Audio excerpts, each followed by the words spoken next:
નમસ્કાર પરમ આદરણીય શ્રદ્ધાળુ ભક્તજનો, પવિત્ર અને પાપનાશક પુરુષોત્તમ માસની દિવ્ય મંગલકારી કથા યાત્રાના 20મા અધ્યાયમાં આપ સૌનું હાર્દિક સ્વાગત છે। 19મા અધ્યાયમાં આપણે બે સગી બહેનો લોભી કાંચન અને પરમ ભક્ત સુશીલાની વાર્તા સાંભળી અને જોયું કે કેવી રીતે લાલચથી કરેલું વ્રત વિનાશ નોતરે છે અને સાચા ભાવથી કરેલી પૂજા ઝૂંપડીને પણ મહેલ બનાવી દે છે। આજે 20મા અધ્યાયમાં આપણે એક અત્યંત લોકપ્રિય અને શ્રદ્ધાથી સભર પૌરાણિક કથા સાંભળીશું, જે છે એક સંતોષી અને ભક્ત વણજારા, તેની અખંડ ટેક અને પુરુષોત્તમ પ્રભુએ તેની બળદગાડીઓમાં ભરેલા પથ્થરોને રાતોરાત હીરા મોતીમાં કેવી રીતે બદલી નાખ્યા તેની અદ્ભુત વાર્તા। આ વાર્તા આપણને સમજાવશે કે જ્યારે માણસ વેપાર ધંધાની ભાગદોડમાં પણ ઈશ્વરના નિયમો અને ધર્મને નથી ભૂલતો, ત્યારે ભગવાન તેના વેપારની ચિંતા પોતે કરવા લાગે છે। વિડિયો હંમેશાની જેમ ખૂબ જ લાંબો થવાનો છે, માટે શ્રદ્ધાપૂર્વક છેલ્લે સુધી જોજો। કથા શરૂ કરતા પહેલા કમેન્ટ બોક્સમાં પૂરા હૃદયથી જય પુરુષોત્તમ પ્રભુ અચૂક લખી દો। ઘણા વર્ષો પહેલાની આ વાત છે। માલપુર નામના એક સમૃદ્ધ દેશમાં લાખો નામનો એક વણજારો રહેતો હતો। તે સેંકડો બળદગાડાનો અને ઊંટોનો કાફલો લઈને એક દેશમાંથી બીજા દેશમાં માલસામાનની હેરફેરનો વેપાર કરતો હતો।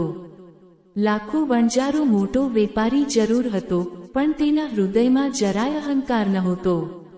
તે અત્યંત દયાળુ, નીતિવાન અને સાક્ષાત ભગવાન પુરુષોત્તમનો પરમ ભક્ત હતો। તેના કાફલામાં રહેતા સેંકડો મજૂરો અને પશુઓને તે પોતાના પરિવારની જેમ રાખતો હતો। લાખાનો એક અતૂટ નિયમ હતો, તે ગમે તેટલા મોટા વેપારની સફરમાં હોય, પણ સવારે સૂર્યોદય પહેલા ઉઠીને પ્રભુનું સ્મરણ અચૂક કરતો અને પોતાના નફામાંથી અડધો ભાગ ગરીબો અને સાધુ સંતોના અન્નદાનમાં વાપરી નાખતો હતો। તેની આ પરોપકારી ભાવનાને કારણે પ્રભુની કૃપા તેના પર અખંડ વરસતી હતી। સમય પસાર થતો ગયો અને પવિત્ર પુરુષોત્તમ માસ અધિક માસનું આગમન થયું। તે સમયે લાખો પોતાના સેંકડો બળદગાડાનો સાથે એક બહુ લાંબી વ્યાપારિક યાત્રા પર નીકળ્યો હતો। રસ્તામાં અડાજણ જંગલો, નદીઓ અને પહાડો આવતા હતા, છતાં લાખાએ મનમાં દ્રઢ સંકલ્પ કર્યો, ભલે હું સફરમાં હોઉં, પણ આ પવિત્ર મહિનામાં હું રોજ સવારે નદી કે જળાશયમાં સ્નાન કરીશ, એકટાણું કરીશ અને પુરુષોત્તમ પ્રભુની પૂજા કર્યા વગર પાણીનો ઘૂંટડો પણ નહીં પીઉં। લાખાની આ કઠિન ટેક જોઈને તેના મુકાદમો અને સાથી વેપારીઓએ કહ્યું, અરે લાખાભાઈ, આ જંગલનો રસ્તો છે, અહીં ચોર ડાકુઓનો ભય છે, વળી આપણો કરોડોનો માલ સમયસર નગરમાં પહોંચાડવાનો છે। આવા સમયે વ્રત નિયમ પાળવા જઈશું તો વેપારમાં મોટું નુકસાન થશે। ત્યારે લાખાએ હસીને જવાબ આપ્યો, ભાઈઓ, વેપાર અને ધન તો આ જન્મે છે ને આવતા જન્મે નથી, પણ પ્રભુનું પુણ્ય સદા સાથે રહે છે। નુકસાન વેઠવું મંજૂર છે, પણ પુરુષોત્તમ પ્રભુની ટેક છોડવી મંજૂર નથી। જોતજોતામાં વ્રતના 19 દિવસ નિર્વિઘ્ને પસાર થઈ ગયા। 20મા દિવસે લાખાનો કાફલો એક પથરાળ જંગલમાંથી પસાર થઈ રહ્યો હતો। તે દિવસે સવારથી જ આકાશમાં કાળા ડિબાંગ વાદળો ઘેરાયા હતા અને રસ્તામાં ક્યાંય નદી કે તળાવ દેખાતું નહોતું। બપોર થવા આવી, લાખો વણજારો ભૂખ અને તરસથી વ્યાકુળ હતો, પણ તેની ટેક મુજબ પૂજા કર્યા વગર તે કંઈ જમી શકે તેમ નહોતો। એવામાં કાફલાના મજૂરો દોડતા આવ્યા અને બોલ્યા, શેઠ, આફત આવી ગઈ છે, આગળનો પાકો રસ્તો તૂટી ગયો છે અને આપણે પથ્થરોની ખીણમાંથી પસાર થવું પડશે। જો વરસાદ શરૂ થશે તો આપણા બધા બળદગાડા અહીં જ ફસાઈ જશે। લાખાએ મનમાં પ્રભુ પુરુષોત્તમને યાદ કર્યા અને ગાડા આગળ વધારવા કહ્યું। રસ્તો એટલો ખરાબ હતો કે ગાડાના પૈડા તૂટવા લાગ્યા અને સમય બચાવવા માટે મજૂરોએ રસ્તા પર પડેલા કિંમતી પથ્થરો અને ગોળ ચળકતા પથ્થરો જ ગાડામાં માલ તરીકે ભરી લીધા, જેથી નગરમાં જઈને તેને વેચી શકાય। સાંજ પડવા આવી, કાફલો એક વડના ઝાડ નીચે રોકાયો। લાખાએ જોયું કે વડની બાજુમાં એક નાનું કુદરતી ઝરણું વહી રહ્યું હતું।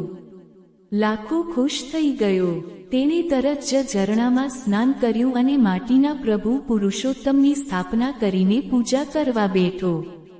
હજી તે પૂજા પૂરી કરીને વાર્તા સાંભળતો જ હતો. ત્યાં જ એક અતિશય અશક્ત, ભૂખ્યો અને ચિત્રેહાલ વસ્ત્રો પહેરેલો વૃદ્ધ સાધુ ત્યાં આવી ચડ્યો. એ સાધુ બીજું કોઈ નહીં પણ સાક્ષાત ભક્તવત્સલ પુરુષોત્તમ પ્રભુ પોતે લાખાની શ્રદ્ધાની પરીક્ષા લેવા આવ્યા હતા. પેલા સાધુએ ધ્રુજતા અવાજે કહ્યું, "ઓ વણજારા, હું 3 દિવસથી ભૂખ્યો છું. તારા ઘાટ પર સુંદર ભોજન તૈયાર છે. કૃપા કરીને મને કંઈક ખાવાનું આપ, નહીં તો મારા પ્રાણ નીકળી જશે." લાખાએ જોયું કે તેની પૂજા હજી અધૂરી હતી અને તેનો નિયમ હતો કે પૂજા પછી જ તે અન્ન વહેંચતો. પણ સાધુની આવી લાચારી જોઈને લાખાનું હૃદય દ્રવી ઉઠ્યું. તેણે વિચાર્યું, ભૂખ્યાને અન્ન આપવું એ જ સૌથી મોટી પૂજા છે. લાખાએ વ્રત અધૂરું છોડીને તરત જ ઊભા થઈ પેલા સાધુ મહારાજને આસન આપ્યું અને પોતાના હાથે પ્રેમથી ભોજન કરાવ્યું. સાધુએ તૃપ્ત થઈને આશીર્વાદ આપ્યા, "જા લાખા, તારી ગાડીઓમાં જે પથ્થર ભર્યા છે તેને તારો નાથ કલ્યાણમય બનાવશે." આટલું કહી સાધુ અંતર્ધ્યાન થઈ ગયા. બીજા દિવસે સવારે લાખાનો કાફલો કનકપુર નગરની સરહદે પહોંચ્યો. ત્યાં નગરના રાજાના સૈનિકોએ કાફલાને રોકી લીધો. રાજાને કોઈએ જાડી ખાધી હતી કે લાખો વણજારો જંગલમાંથી રાજ્યના કિંમતી ખનીજ અને પથ્થરો ચોરીને લાવ્યો છે. રાજા પોતે ત્યાં આવી પહોંચ્યા અને કડક અવાજે બોલ્યા, "લાખા વણજારા, તારા આ બધા ગાડાઓની તલાશી લેવામાં આવશે. જો આમાં રાજ્યની સંપત્તિ હશે તો તને અને તારા મજૂરોને જેલમાં નાખી દેવામાં આવશે." લાખો ગભરાયો નહીં. તેણે હાથ જોડીને કહ્યું, "રાજન, અમે કોઈ ચોરી નથી કરી. અમે તો રસ્તાના પથ્થરો ભર્યા છે. આપ ખુશીથી તપાસ કરાવો." સાથી વેપારીઓ ધ્રુજવા લાગ્યા કે હવે આપણી જેલ નિશ્ચિત છે. રાજાના આદેશથી સૈનિકોએ પહેલા બળદગાડા પરથી મોટું કપડું હટાવ્યું અને જેવું અંદર જોયું કે તરત જ આખી નગરી ચોંકી ઉઠી. સૈનિકોની આંખો અંજાઈ ગઈ. ગાડાઓમાં જે કાળા અને નકામા પથ્થરો ભર્યા હતા તે પથ્થરો પળવારમાં સાક્ષાત ચળકતા, અસલી અને કરોડોની કિંમતના હીરા, માણેક અને મોતીમાં બદલાઈ ગયા હતા. સેંકડો ગાડાનો હીરા મોતીથી ઝળહળી ઉઠ્યા. રાજા પોતે આશ્ચર્યચકિત થઈ ગયા અને ઘોડા પરથી નીચે ઉતરી પડ્યા. રાજાએ કહ્યું, "લાખા, તું કોઈ સામાન્ય વણજારો નથી, તું તો સાક્ષાત કુબેરનો અવતાર છે." લાખાને તરત જ પેલા સાધુ મહારાજના વચનો યાદ આવ્યા, "તારી ગાડીઓમાં જે પથ્થર ભર્યા છે તેને તારો નાથ કલ્યાણમય બનાવશે." લાખાની આંખોમાંથી અશ્રુધારા વહેવા લાગી. તે જમીન પર બેસી ગયો અને બોલ્યો, "ઓ મારા દયાળુ પુરુષોત્તમ પ્રભુ, આ તમારી લીલા છે. તમે એક ગરીબ વણજારાની લાજ રાખવા પથ્થરને પણ હીરા બનાવી દીધા." રાજાએ લાખાની માફી માંગી અને તેના પર કોઈ ટેક્સ ન નાખ્યો. લાખાએ એ હીરા મોતી વેચીને જે અઢળક ધન મળ્યું તેમાંથી અડધું ધન રાજાને નગરમાં ગરીબો માટે હોસ્પિટલો અને અન્નક્ષેત્રો ખોલવા માટે આપી દીધું. તેણે પોતાના મજૂરોને માલામાલ કરી દીધા અને પોતે બાકીની જિંદગી પ્રભુ ભક્તિમાં વિતાવી વૈકુંઠ ધામ પામ્યો.